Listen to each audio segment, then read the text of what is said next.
జై శ్రీమన్నారాయణ.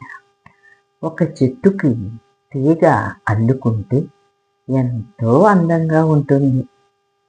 అలాగే భారతీయ సంప్రదాయంలో వివాహం అయ్యాక వరుడు అమ్మాయిని చిటికెన వేలితో పట్టుకొని తీసుకొని తన ఇంటికి ప్రేమగా వెళతాడు.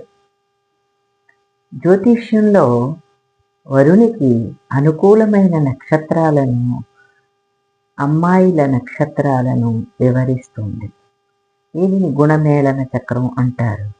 ఈ గుణమేళన చక్రంలో 18 నుంచి 36 వరకు ఉన్న గుణములు కలవారిని వివాహానికి యోగ్యతగా సూచిస్తుంది జ్యోతిష్యం. ఈ గుణమేళన చక్రంలో ఉత్తమమైన నక్షత్రాలు, మధ్యమమైన నక్షత్రాలు, వైరి నక్షత్రాలు ఉంటాయి. వీటిని తెలుసుకొని జ్యోతిష్యుని ద్వారా సంప్రదించి వివాహం చేస్తారు మన పెద్దలు. మకర రాశిలో ధనిష్ట 1, 2 పాదాలు ఉంటాయి. ఈ ధనిష్ట నక్షత్రం 1, 2 పాదాల అబ్బాయిలకు అనుకూలమైన అమ్మాయిల నక్షత్రాలను పరిశీలించుదాం.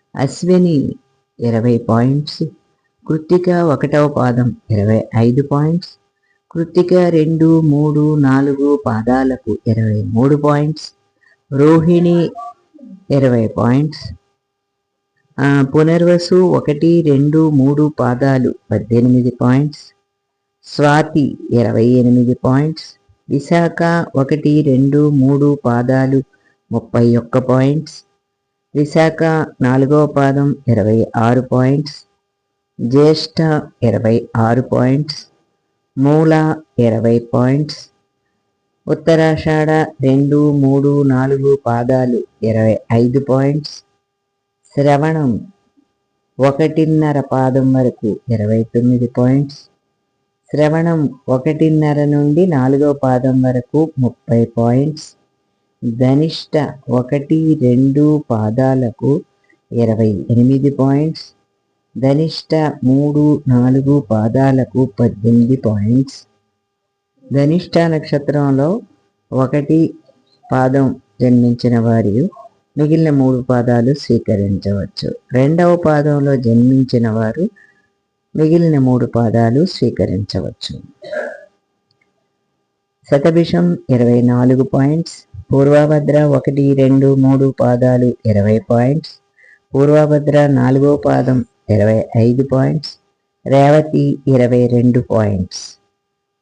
ధనిష్ట 1, 2 పాదాల వారికి మధ్యమ నక్షత్రాలు లేవు.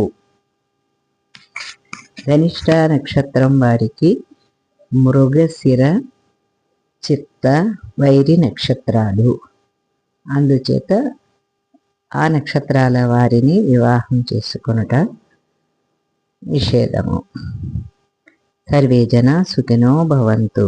సుశీలారాణి, రామానుజదాసి.